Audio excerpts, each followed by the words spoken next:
Hello and welcome to another exciting FX ReFreshed podcast where we continue to chat with industry experts from the world of supply chain. Today I catch up with Damon Piatek, CEO and President of Welke Customs Brokers, where we cover everything from Marvel Comics to getting your classifications right when filing with CBP. Hope you enjoy. Let's dive in.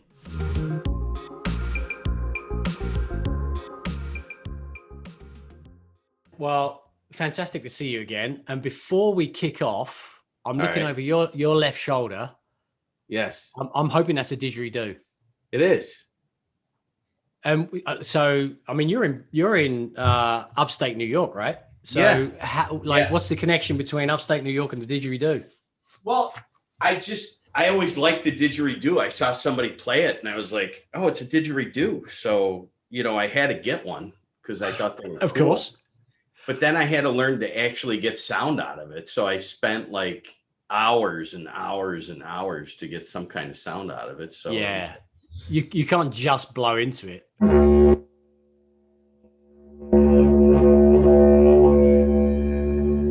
So there.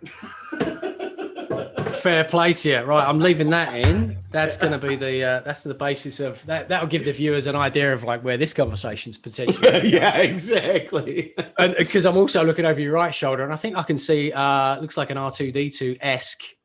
Yes, yeah. So it is. It's a droid from. It is an R2D2-esque droid. Yeah. So I'm a big fan of Star Wars. And then of course I have It's all coming out. My Walt Disney and Teddy Roosevelt painting behind there too. So you are a closet 10-year-old, I would say. Pretty much. I love that. Yeah. I love that. Well, I mean, in this framework here, we have this kind of like professional environment, notwithstanding the Lawn Master T-shirt, which my son bought me in honor of me cutting the grass this week. Beyond this, I mean, there are like little collector's items and trinkets and stuff that I've had, since I was a kid as well, collecting kind of stuff. And I think if you're not a fan of Star Wars, then you're not a friend of mine. Yeah. You don't want to see the rest of the stuff over here, because over there off camera is the Marvel, stuff too. And the Captain America full-size shield and stuff like that. So see, now I'm concerned that if you stand up, we're going to see some kind of like Captain America like pants that you're currently wearing, because that's your secret identity during the week. Right. Customs broker by day, saving the planet by night. Right. So I referenced you're up in upstate New York. You're basically, I mean, Tonawanda, you're basically Canadian, right? I mean, you're right on that border there. Yeah, if I look out my window, I could see Canada. You can. No, not really. That's the dumb Brit, right? You really can? You're like, no, I can see the house next door. You can, if you're downtown Buffalo, you can look across the lake and see Canada. You could look across the river, see Canada in certain spots. But we're very close, and we're one of the only places that Canada is not north of us. Canada is west of us. Wow. So we're far enough north that Canada's west. So that's a little bit of trivia for you. So, but we, before COVID happened, we were traveling back and forth to Canada for lunch. We would go over for business appointments on a daily basis. It really is just kind of like, it's not a foreign country to us. No, it's the next town over, effectively. Yeah. Right? Yeah. And, I sit on the board of the Buffalo Niagara Partnership, but we did a buy local program. And all your buy local programs are draw a circle that's 150 miles from you. And that's your buy local. Well, that's Canada. I mean, that hits right into Canada for us. So how do you integrate a foreign country into your buy local program was what I pushed for, because they are our neighbors to the north, our neighbors to the west for here, but they really are a huge part of the economy here in Western New York. Yeah, I should imagine. All right, let's dive in. I had the pleasure of looking at your podcast or listening to your podcast, should I say, Trade Secrets. Thank you. And I liked the most recent set, I guess. We have, what is it, like 10 sound bites, if you will, like 8 to 13, 15 minute sessions. And the couple that I listened to, one I think was like, so what is a customs broker? And if there's anybody out there that's watching this, like I would very much encourage them to check that out. I found them incredibly interesting. And I think that what I liked about them as well is they appeal to somebody who may be looking to import for the first time. So if you want that kind of like, detailed-ish understanding of what a customs broker is, what they can do for you. But also I felt for someone like myself with like, the gray hair, no hair brigade could also benefit from tuning in as well. So what was it that prompted you to sort of think about putting out podcasts and putting out that level of information? Well, when we started Welke 13 years ago, and I have been in international logistics for a little over 25 years now. Even though I don't have the gray hair, I should, but I dye it, so it's just for men. I dye mine as well. Yeah. So when I started in this industry, I really kind of got I was introduced to it because I work for an LTL company, so less than truckload shipping company. They were the third largest in the country. And because we're so close to Canada, our vicinity in the port in Buffalo, what I saw was there was not a lot of education for the consumers, for the importers. And one of the reasons we started Welke in the US was because I said, we need somebody who's going to put out that education. And when podcasts really started to come back around and everybody was starting to listen to them again, I said, let's do it. Let's start our own podcast. And I had a friend that was a kind of a pseudo retired radio producer. I said, hey, would you mind producing this podcast for me? So we just we launched it there in an idea that we could get information out to anybody who's importing that they really need, because there's such a stark difference between customs brokers. There's, we try to describe them as there's two different types of customs brokers. There's a transactional, which if you look historically, what happened was there was a lot of small customs brokers throughout the country because you had to do things with paper. And if you look at that history of where we came from, you understand that there was a broker at every port. With technology, that's kind of changed, but the small package industry really drove a change in customs brokerage, where the small package companies were purchasing customs brokers to make sure they met their small package deadlines internationally. But they forgot about what a customs broker really did. So they were just looking at a transaction to say, hey, we're going to take the information off of this paperwork. We're going to treat it just like we treat our packages, which we're going to get it from point A to point B. And that's what we do best. But they missed the whole education. They missed the liability in that transaction. They missed the fiduciary responsibility to the importer. And then the compliance aspect of it was just glazed over because, as customs brokers, we act, I guess the best way to kind of parallel it would be like accountants. We file the entry and the information, but that customer, that importer, is liable for whatever's submitted to U.S. Customs.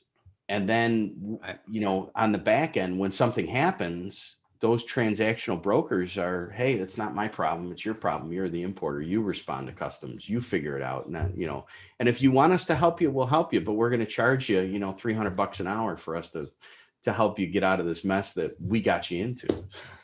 Yeah. Yeah. Thanks for your help. Yes, but I saw a little niche. I saw a little niche in this industry, and that's what we really tried to fit ourselves into.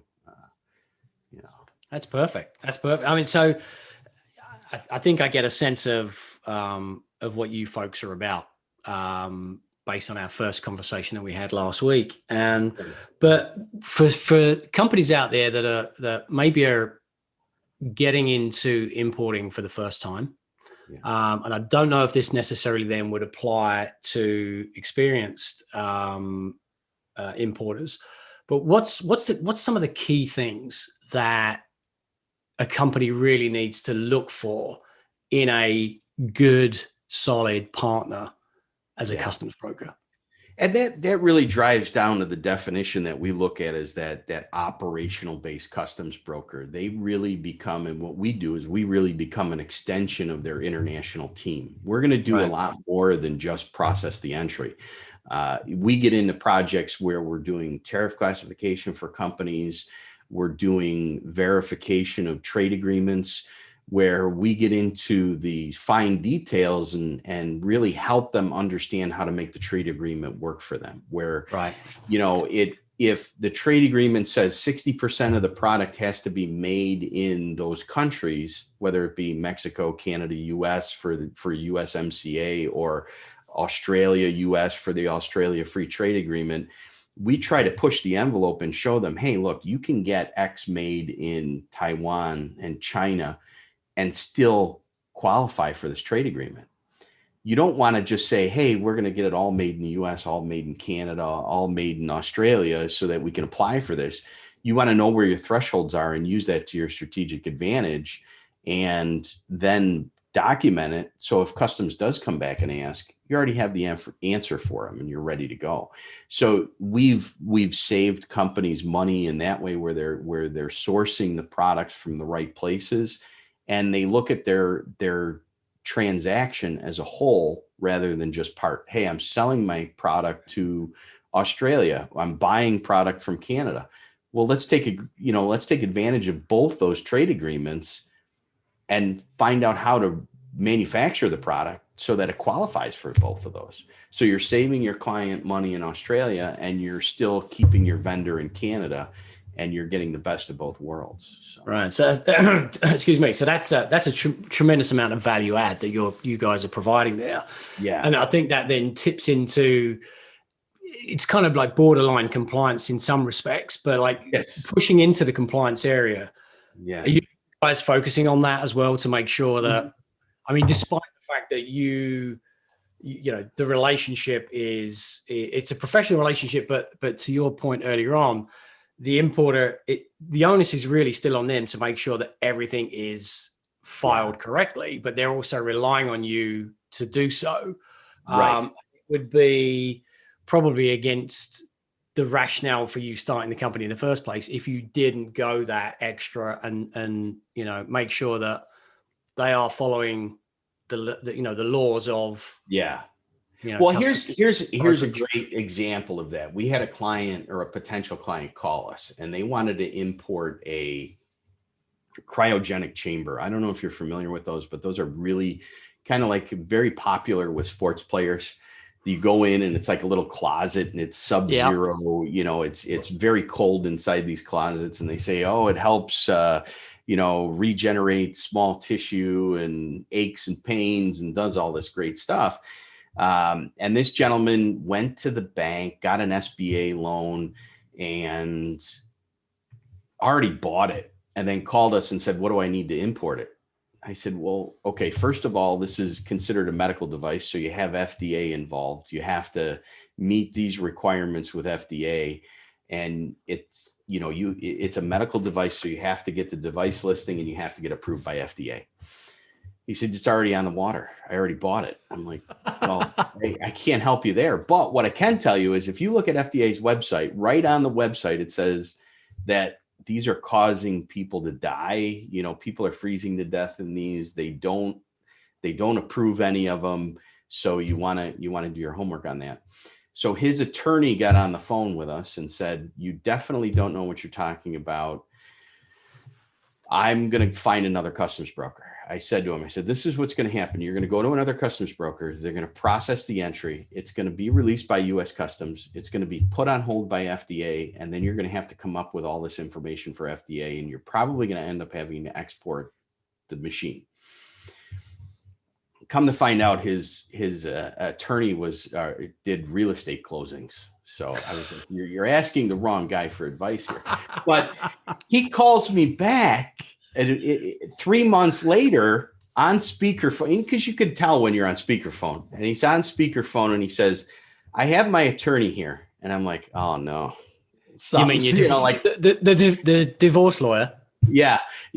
So, but I'm like, no, this guy's going to try and slap a lawsuit on me or something. And he goes, I want to apologize to you. We found another broker. They processed the entry. Then they asked us for all this FDA information, and we had to export the product. We couldn't keep it in the United States. Can you help us get it approved by FDA? I said, well, that's we've done that in the past, but it's a 6-month, 1-year process. Like, you have to have clinical trials. You have to have scientific proof that your product does what it says it does. And I need it done now. And I said, I can point you in the right direction, but I can't make that happen now. Sad story, because he ended up defaulting on his small business loan. He ended up losing his money. He could never get the machine into the United States. And I think he's selling like long distance services or something now. I haven't seen the guy in a long time, but right.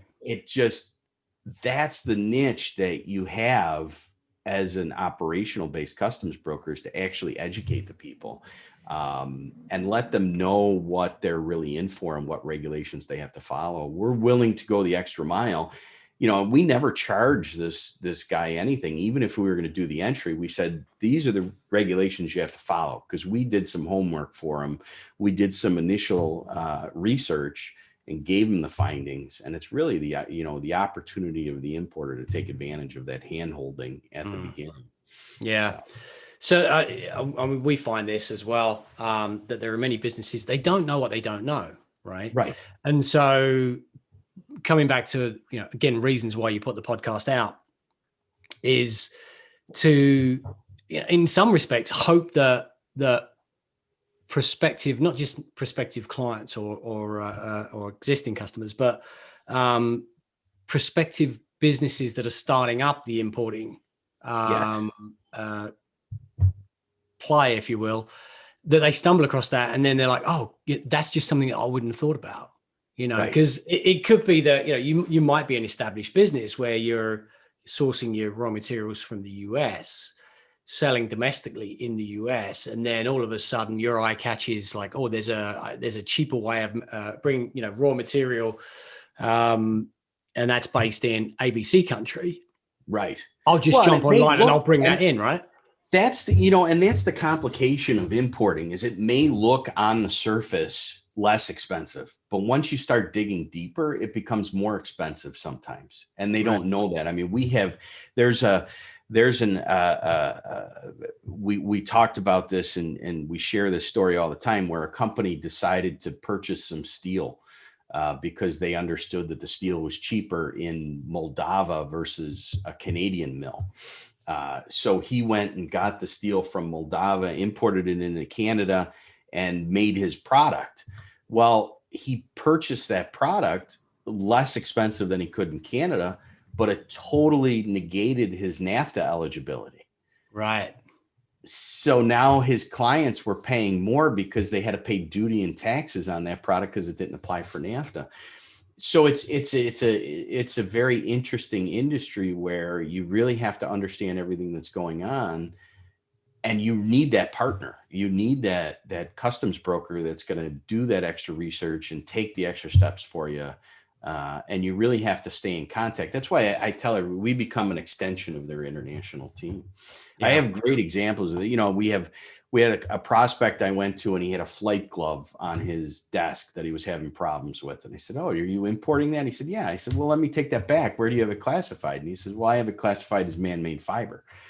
So I took it back to my office, and the difference is when we do our classifications, we really run through the process, where the broker that he was using just said, what is it? What's it made out of? Oh, here's your tariff classification. But I took that back to the office. I unstitched it. So I took the Nomex, unstitched it from the leather. So it was a Nomex upper, which is that fire retardant material that, your race car drivers wear on their hoods and their gloves and stuff. So that was the top of it. And then the bottom of it was leather. So I unstitched it, weighed the leather, weighed the Nomex, measured the surface area of the Nomex, measured the surface area of the leather, went back and did some research on previous binding rulings with U.S. Customs, found out that there's a similar constructed product that's used in race car driving that's imported as sporting goods. So the difference was man-made 32% duty. Leather, 14% duty. Sporting goods, 0% duty. So I went for a binding ruling with U.S. Customs and tried to get them to classify it as sporting goods because it's 0%. But we kind of failed there because they said, well, there's no sport where you fly planes. And I said, oh, that's not true. You got to watch the Red Bull competition. Right. Okay. That's right. Yeah. You can't tell me that's not a sport. Right. But the end use it was for the military. They weren't really racing their planes. So I acquiesced on that and said, okay, we'll classify them as leather. We ended up saving the company $80,000 classifying the product correctly. Wow. The first. But they had already been importing it for 5 years. So you just look at the compliance, the complexity of doing a tariff classification. And, when they talk to us, they're like, well, it's taking you a day to get us our tariff number. Well, yeah, because we're going through all the steps. It's a complicated process. Well, my other customs broker only took 5 minutes. I'm like, that's why about 60% of tariff numbers are wrong. Because they're not really taking the appropriate steps to classify it. Okay. And so, excuse me. So in that example that you just gave, when you take the glove to CBP, I guess. Yes. Yeah. Border protection for a ruling. Are you actually taking it to them, or are you having a discussion over the phone and describing? Right. So for the binding ruling process, what we have to do is we have to actually send them a formal letter with a description of the product. And then we send in that letter, and then they'll send a letter back to us. And yeah, it's a letter. It's a handwritten letter with a wet signature on it. It's still the government. We still have to do that stuff. And then they may ask for samples, which we've had a lot of binding rulings where we actually have to send a sample to them. And then they do the same thing that I did. They will test the product chemically to see what its makeup is. They will weigh it. They will, and they come up with that it's 51% leather and 49% Nomex, and that's what makes it a leather glove. But you have to do all of that to get the proper classification. But that back and forth with customs is all through letters still, unfortunately. Wow. So that just slows down the process even more. Yes, exactly. So, I mean, coming back to the cryogenic chamber. Yeah. So this guy's bringing this in for himself, right? He's not bringing in 50 of these as a business owner to resell, I'm assuming.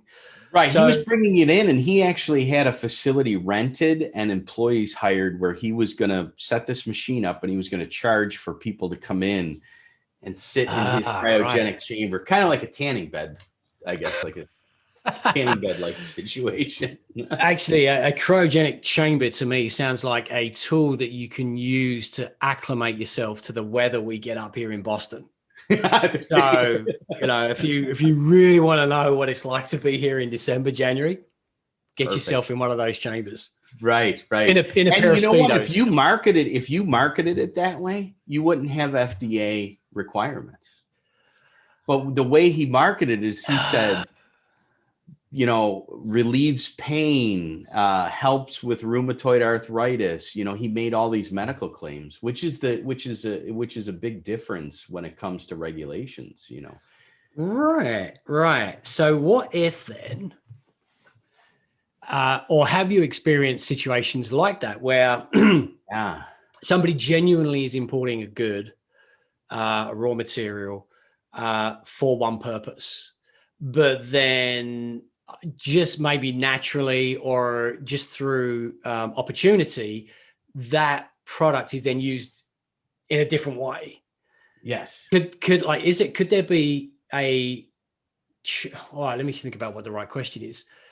Could there be a reclassification of that item as it comes in because it's being now used for something different? Or is it, look, you've been bringing it in, using it in such a way for the last 5 years. Okay, this is a great opportunity to use it in a different way, but we think that you're doing this just to. Well, great. Well, I'll give you a couple examples of that. And there's a great court case out there with that I read about General Motors when they were importing a van. But really, you're familiar with a wedged pillow So a triangular shaped pillow that's foam. They're about this wide, and they, wedge. It's the shape of a wedge. So we have a client that imports them, and it's a wedge pillow. That's all he says. It's a wedge pillow. But you will find articles in newspapers, articles in magazines, on television, that wedge pillows will help prevent acid reflux just by positioning your body at a 45-degree angle. People buy his wedge pillows all the time to help prevent acid reflux, but nowhere in his marketing, nowhere on his packaging does he say helps prevent acid reflux. And if he did, would that become an FDA? The minute he puts that on his pillow, he now has to prove it through FDA. But since he doesn't, he's fine. He continues to import his wedge pillows as wedge pillows. No FDA requirement. Right. And if you want to sleep on it for that reason, or if you want to use it as a chock underneath your sailboat, then that's entirely up to you, right? That's entirely up to you. Yeah, exactly. So yeah, you can see where it gets kind of complex with that. But then, back to the story with GM, they, because passenger vans were lower rate of duty. So passenger vans, when they come into the United States, are a lower rate of duty versus cargo vans. So what they were doing is they were having cargo vans made overseas, but they were bolting seats into the cargo vans, shipping them to the United States, importing them as a passenger van, unbolting the seats and throwing them in a dumpster, and then selling them as cargo vans. Customs found out, and they got fined millions of dollars, tens of millions of dollars. But it did come in as a passenger van. So technically, when it crossed the rope on the ship and came into the US, it is a passenger van. I mean, it wasn't being used as one. Okay, so but that's a gray area, right? Yeah. Well, they, with customs, they were found out that was a fraudulent claim, that they were specifically bolting the seats into it just to get that tariff classification to avoid the duties and taxes on it when it was imported. So, but then when they unbolted the seats and threw them in the dumpster. But it would be different if you purchased that van, brought it home, and unbolted the seats and threw the seats in the dumpster, because you bought that as a passenger van. They sold it to you as a passenger van. Right. They weren't marketing them as passenger vans in the United States. So that's where they got kind of that gray area, and they got caught. Right. So that then leads me to a similar question, excuse me, around, so goods that you and I and consumers buy on Amazon. Yes.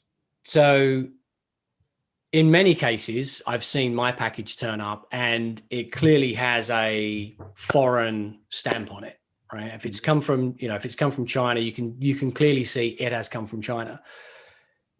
So why am I not then responsible for, or am I responsible for paying the duty on that? Or is it because it's a personal item, or is somebody yes and no. It depends on the value. So customs a couple of years ago, they adjusted the value on a Section 321. Now, what a Section 321 is, it's a low value shipment that customs doesn't want to bother with because it's so low value. So they don't assess duty on it. They don't do anything. So what you do is you write on the invoice, request Section 321. Customs looks at it and says, yeah, go ahead. Right. So the small package companies really petitioned to get this changed, because it was $250. Now it's $800. So anything under $800 really doesn't go through a customs entry. But then that poses all these other issues that come up, like, are they sending medical products and not claiming them as medical products? Are they sending, stuff that is regulated by the Consumer Product Safety Commission that doesn't meet the regulations of the Consumer Product Safety Commission? That's where we get into this gray area now that's been created with those. So yeah, you pose a risk as a purchaser when you're buying those, because they're not going through the normal entry process. And there's this loophole that everybody's found that says, oh, I'm a manufacturer. Instead of sending $100,000 worth of these to my distributor in the US, I'm going to send them to 5,000 different individuals and I don't have to process an entry. Right. And not that we should be advocating any kind of circumvention, nor should we be educating on potential ways of circumvention. But in that scenario, if I then were to order 20 lots of package of goods, raw materials that individually in those shipments were sub $800. Yeah. I mean, so again, from a legal standpoint, each one is under $800, but I'm doing it with the knowledge that collectively I know it's worth $100,000, and I'm doing that to avoid paying the duty on a much larger shipment. Right. But and again, there's some regulations built in there where you can only do one package per day with the same shipper and the same receiver. Right. Okay. So then that kind of, if you did 20 packages in one day, it throws you out. Right. But unfortunately, there's no way of customs keeping track of that, because how do they know that that's happening? You know, you could receive these 20 packages. They're on 20 separate bills of lading. They're on 20 separate invoices. They're on 20. They don't necessarily see that. So right now with U.S. Customs, there's a pilot program or a test program called the 86 type entry, which is trying to gather the data on the Section 321s that down the road will become regulation, and every package coming in that's being applied as a Section 321 will be entered as an 86 type entry. So then all of that becomes visible to U.S. Customs. Right. So talk to me a bit about penalties. Sure. So if somebody's caught, what are we looking at? I mean, I guess it depends on the severity of the situation and whether it was maybe intentional, not intentional. I know ignorance is no defense, but like, what are you seing or what have you witnessed in terms of? So I mean, a great example, I'll go back to that steel company that changed their their sourcing for their steel and their product. So they changed it from Canada to Moldova, kicked them out of NAFTA. Customs went back and did a NAFTA investigation, and they found 25 shipments that were not eligible for NAFTA because of that supply chain. They were fined $400,000 on 20 shipments. Now we went back and mitigated it down to 25,000, which most penalties get mitigated. Even Ford and GM, like those big penalties that they issue tens of millions of dollars, they get mitigated down to something reasonable. Customs really isn't in the business of putting anybody out of business, but they want you to follow the regulations because they're protecting us as citizens, but they're also protecting the commerce of the United States. So their thought process is, let's do it right. And, if we're going to give you a slap on the wrist, we don't want to put you out of business. So he was fined. Another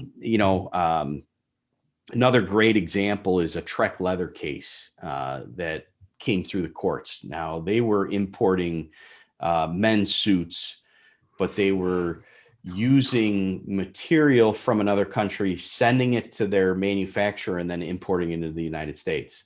Well, they didn't account for the cost of the material in the invoice from the manufacturer to the U.S. importer.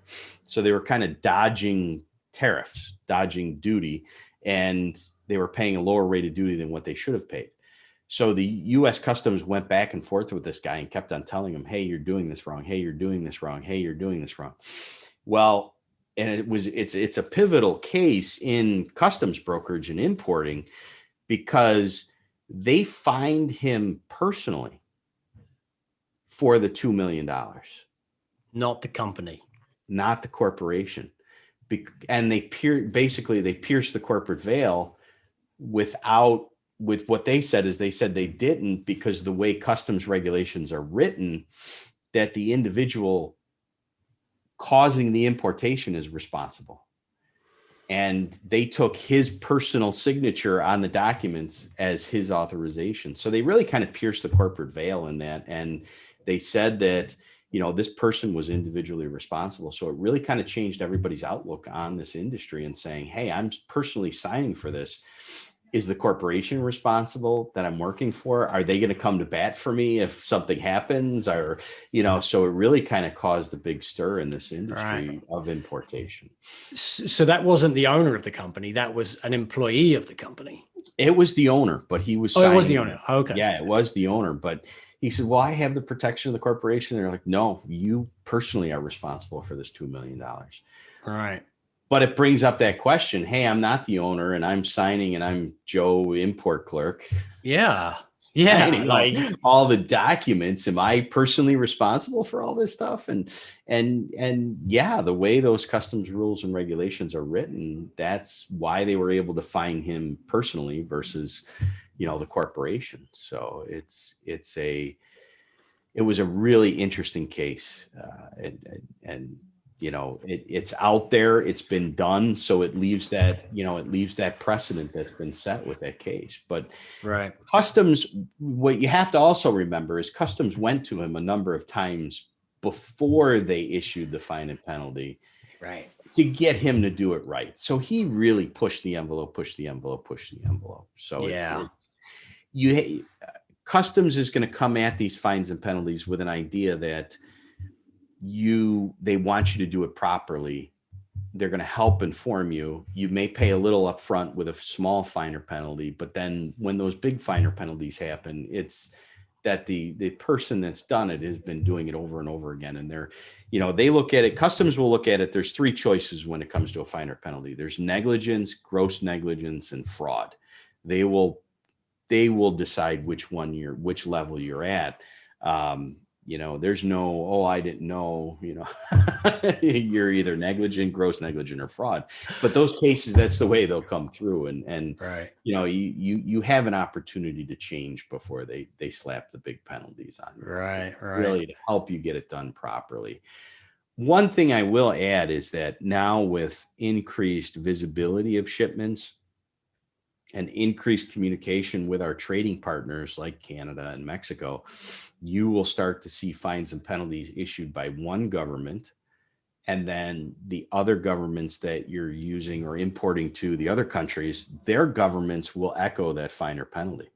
So we've seen cases come through the courts where, the company was bringing a product into the United States. They were also importing that product direct from overseas into Canada and Mexico, and they get a fine from the US government. Then shortly they get a fine from the Canadian government, and then Mexico follows suit right behind. So you will see that they all kind of share information now. So everybody kind of jumps on board and you get the trifecta of fines and penalties versus just one. So yeah.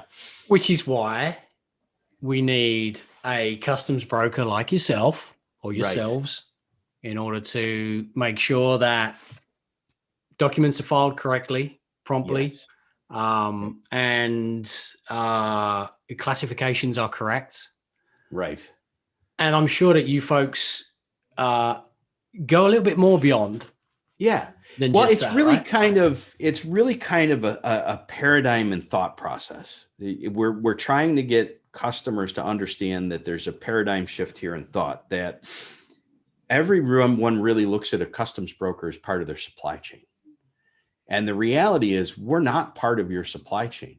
We're part of your compliance department. Right. So it's different from what the traditional outlook of a customs broker is. Right. Okay. And that kind of comes back to your example earlier on, right? About similarities to an accountant. Yes. Yes. Yeah. Yeah. Okay. So we talked a little bit about the broader role. Does that also extend to, we've talked a lot about importers, but you're supporting exporters as well?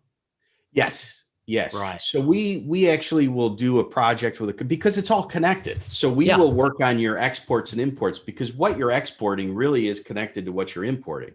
And you have to understand that, if you're not in compliance on your imports, you're not going to be in compliance on your exports. You could go back to tariff classification. If you're classifying something wrong on import, you may be missing the ability to claim a free trade agreement upon export because it doesn't meet a tariff shift. It doesn't meet the regulations properly. So it all ties together in one thread. And we have gone into clients and written their import program, their export compliance program, and, you know, showed them how it's connected and married together. Okay. And I'm just thinking of where you're located. Yeah. Again, we mentioned, you know, you're pretty much Canadian. Yeah. And I say that with love and affection for upstate New Yorkers and Canadians. But you're not just focusing on ports that are close to you, are you? Or can you support? No, we process entries. We process entries at every port in the United States. Right. So no matter where it's coming in, we're processing entries there. We took advantage of technology with U.S. Customs early on that has now since been implemented completely, where we do remote location filing. So we're processing 24 hours a day, 7 days a week at airports, seaports, rails, trucks, you name it, we're doing it. Right. And you know, so the advancement of technology is allowing you to do this, not just from you know, what you might be sourcing yourself, but just the CBP are also you know, being dragged into the 21st century in that regard. Exactly. Well, and I'll give you a little bit of a history lesson here too. So you know, where the customs broker came from to where we are today, I'll give you a quick 2-minute synopsis here. You used to have to meet the ship at the port. So if we go back to the 1700s, the customs officer, the custom port director would be in his building, and he would be able to see the wharfs in the port from his office, and they would all run out. Everybody in town would run out to meet the ship because, hey, dad's on the ship, the merchant's coming out because all his goods are on the ship.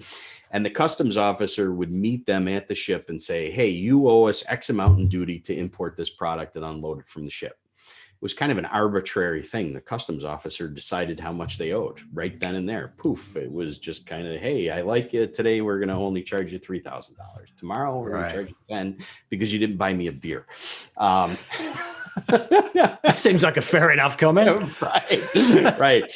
But now you have this advancement where, as trade grew in the United States, and we're really a country that was born on trade, you had ships coming in and did multiple ports. So you had to have somebody at that port meet the ship with the customs officer. Well, a merchant may have ships coming in Boston, in Salem, in, you know, Baltimore.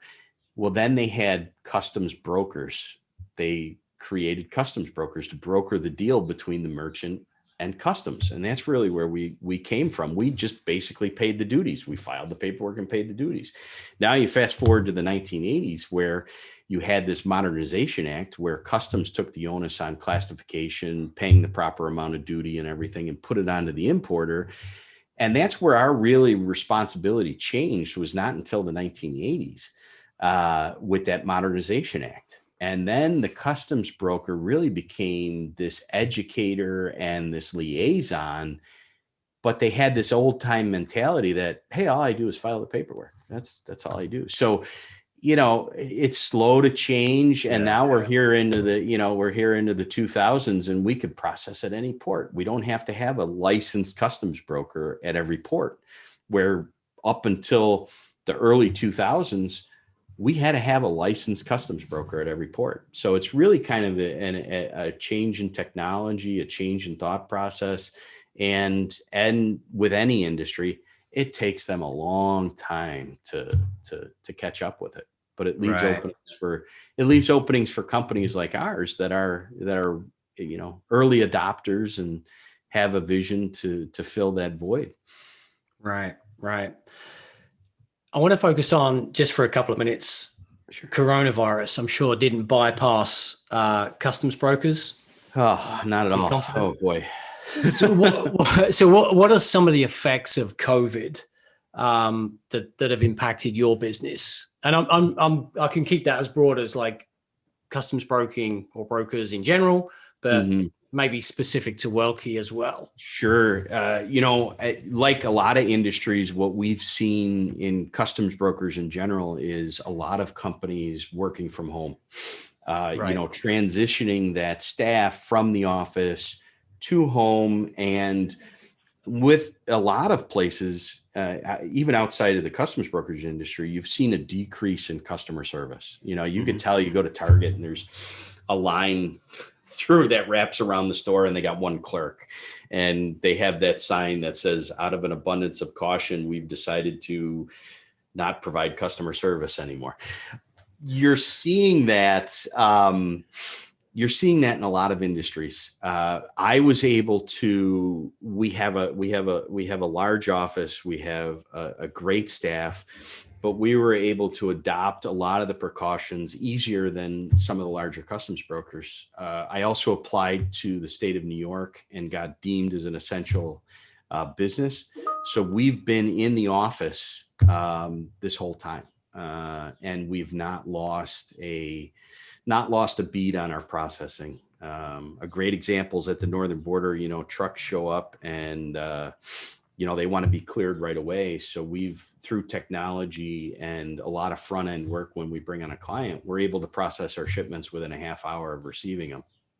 Industry standards kind of 2 to 3 hours.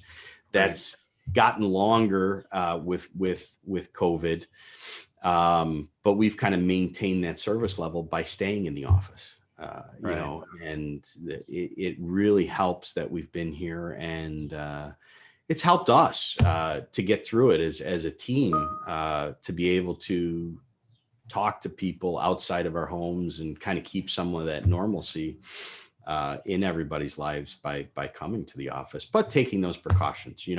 If we weren't sitting at our desks with the barriers in between them, we had our masks on. If I was a germaphobe before this happened, so I had hand sanitation stations at every level, at every door. What I'm actually picturing is you sitting there wearing your Iron Man mask.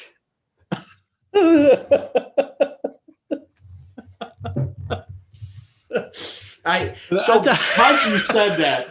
Oh no! Because you said that, I did have. Oh, look at that! Oh, that's brilliant. That's almost scripted. No, I'm looking around now to see what I might have. I don't think I've got anything. Oh, my carrier bag. That's about it. Oh wow, and that's awesome. I like you. Honestly, you couldn't have written that better. Yeah, that's funny. But I'll tell you, at the border too, Canada has been, they're lagging on vaccinations. They've been,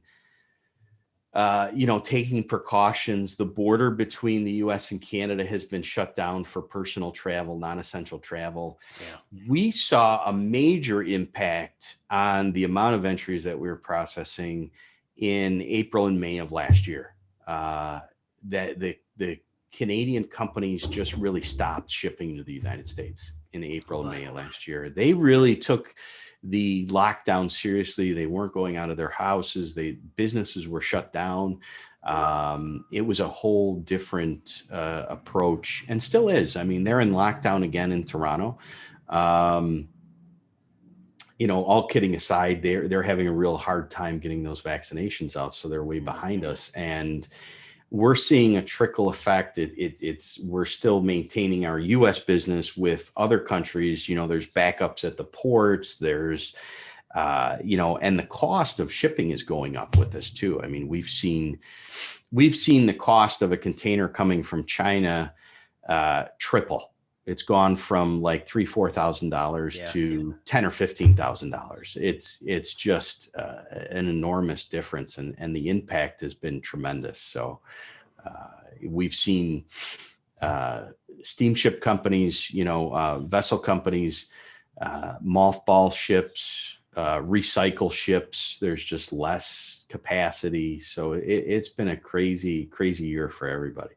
Yeah, there's a significant lack of container. There's a lack of driver as well. Yes. The driver shortage in the United States is just it's insane, right? Yeah. Yeah, I mean, that's it. It's hitting pretty much every business, certainly every business that's importing. And there's, again, there are a ton of situations that are out of your control. Okay? Yeah. I mean, like Yeah.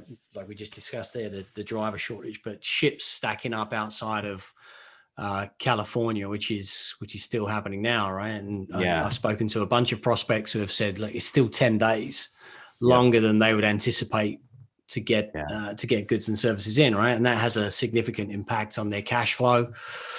So, but good for you, sticking around, being able to get into the office, being able to continue to serve businesses, keeping the US economy alive, or doing your best to. Yeah. Couple of final things to jump on.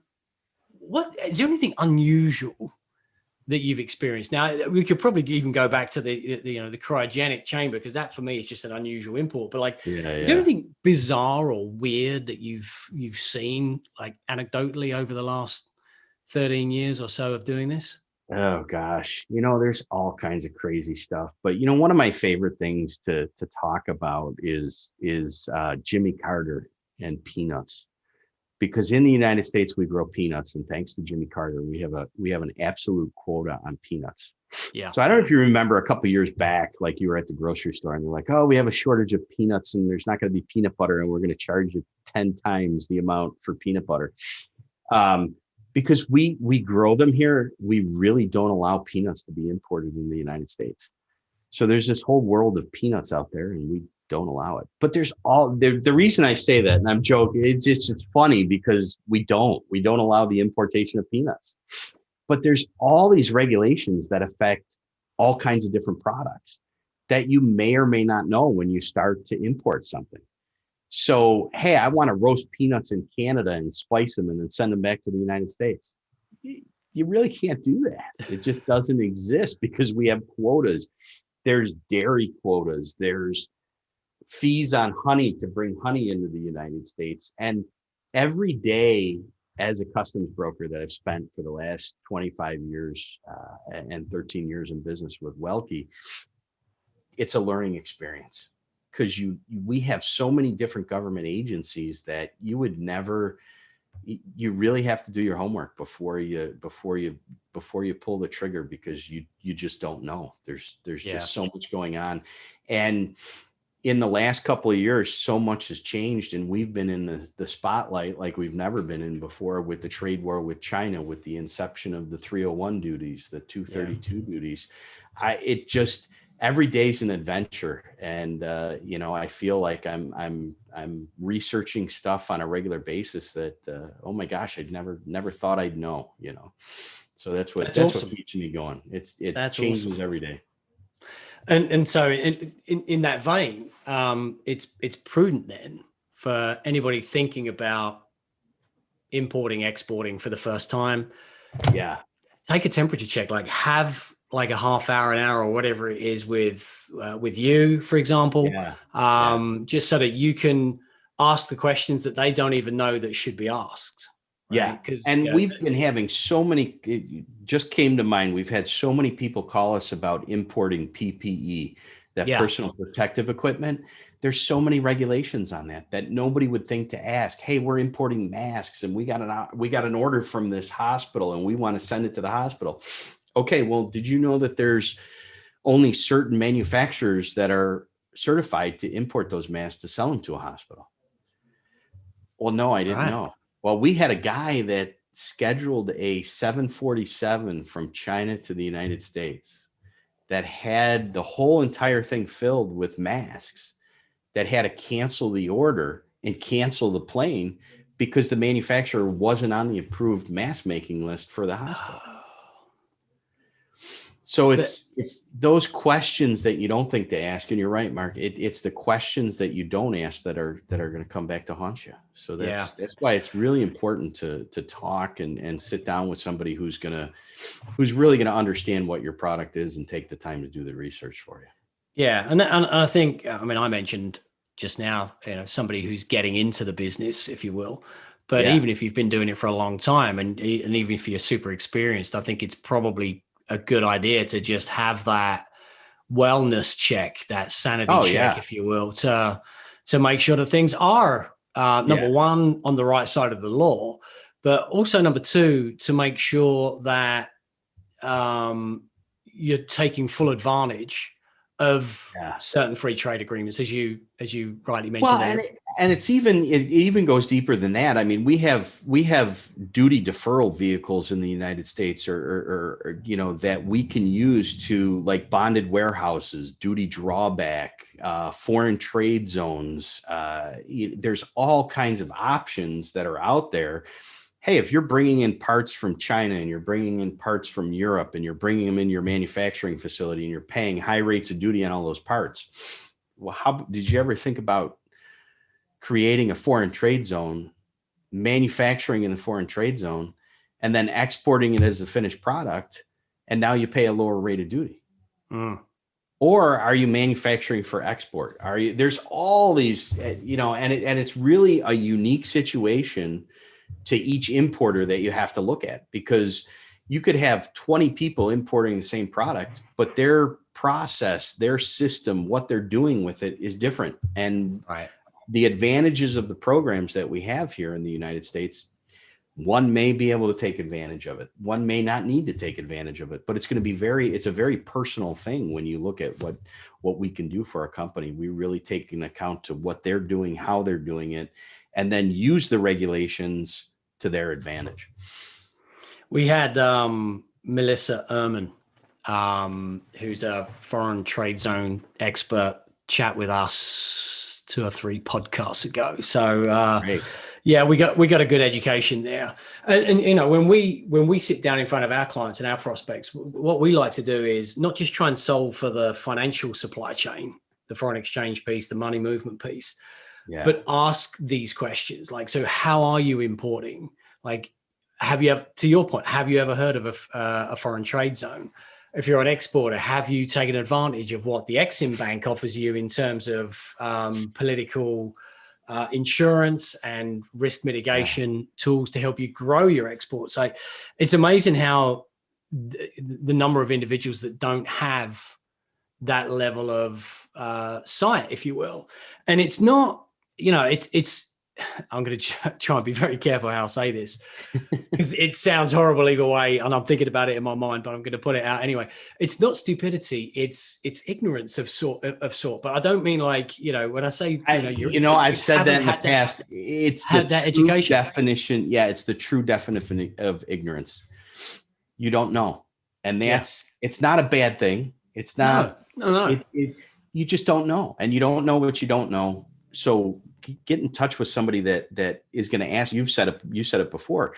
Get in touch with somebody that's going to ask those questions that you don't even know to ask. Yeah. All right. Finally, before we let you crack on, you're speaking at the ICPA in September. Yes. Sounds exciting. Very exciting. I was asked to do an educational program for them, and the ICPA, to give kind of a promo for them. They're the International Compliance Professionals Association, and they have these educational seminars where you can learn anything from, foreign trade zones to cargo insurance. And what I'm going to be speaking about is how to understand other government agencies and their regulations and how they affect your product. So I'm going to be talking a lot about the FDA, CPSC, the Consumer Product Safety Commission, even a little bit about ATF, so the alcohol, tobacco, and firearms, which is now only firearms, but then they created the BTT. So we get to understand how all these government agencies also add a layer of in the industry, we call it the thickening of the border. And really what it is all these regulations make it difficult to import. So. Right. But I love speaking. I speak at Coffee Fest. I speak for the Canadian Consulate. I do stuff for World Trade Center. I'm all over the place trying to get the word out about what you need to know as an importer. That's excellent. Well, listen, my friend, thank you so much for taking the time to go through a Q&A. Thank you for giving us maybe a bit of a deeper insight into what you folks are about at Welke as well. And I'm sure that many people out there will appreciate picking up the phone and getting that level of education that they need and deserve. So appreciate your time. Mark, thank you for Thanks a million. thanks for having me on the podcast. I really appreciate it. No worries. Great. And thank you for letting me play the didgeridoo for you too.